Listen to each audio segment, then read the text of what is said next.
Hi friends, welcome back to Sebi's world. നമ്മളിന്ന് ചെയ്യുന്നത് ഒരു ചിക്കൻ അച്ചാറാണ്. അതിനായി നമുക്ക് ചെറുതായി അരിഞ്ഞെടുത്ത ചിക്കനിലേക്ക് 1 ടീസ്പൂൺ മഞ്ഞൾപ്പൊടിയും 1/2 ടീസ്പൂൺ കുരുമുളക് പൊടിയും 1/4 ടീസ്പൂൺ ഉപ്പും ഒരൽപ്പം വിനാഗിരിയും ഒഴിച്ച് നന്നായിട്ട് മിക്സ് ചെയ്തെടുക്കാം. മിക്സ് ചെയ്ത് മാറ്റി വെച്ചതിന് ശേഷം ഒരു ചട്ടി അടുപ്പിൽ വെച്ച് അതിലേക്ക് കുറച്ച് എണ്ണ ഒഴിച്ച് കൊടുക്കാം.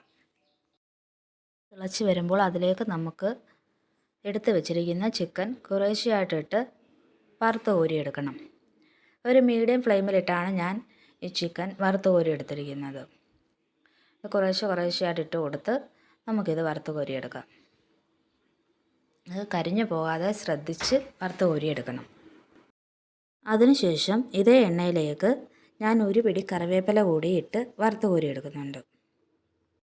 നമുക്കിനി മറ്റൊരു പാൻ അടുപ്പിൽ വെച്ച് അതിലേക്ക് എണ്ണ ഒഴിച്ച് കടുകിട്ട് പൊട്ടിയതിന് ശേഷം കറിവേപ്പിലയും നീളത്തിലരിഞ്ഞ ഇഞ്ചിയും വെളുത്തുള്ളിയും ചേർത്ത് നന്നായിട്ടൊന്ന് മൂപ്പിച്ചെടുക്കണം.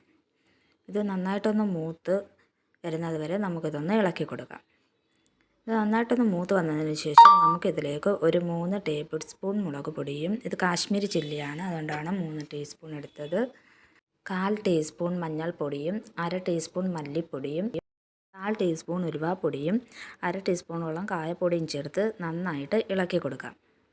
നന്നായിട്ടൊന്ന് ഇളക്കി ഇതിൻ്റെ പച്ചമണം മാറി വരുമ്പോൾ ഇതിലേക്ക് നമുക്ക് വറുത്ത് കോരി വെച്ചിരിക്കുന്ന ചിക്കൻ കൂടി ചേർത്ത് നന്നായിട്ടൊന്ന് ഇളക്കി കൊടുക്കാം.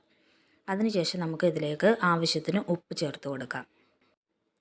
ഇനി നമുക്കിതിലേക്ക് ഒരു 1/2 ടീസ്പൂൺ കുരുമുളക് പൊടിയും 1/4 ടീസ്പൂണോളം വറുത്ത് പൊടിച്ച മസാലപ്പൊടിയും കൂടി ചേർത്ത് കൊടുക്കാം.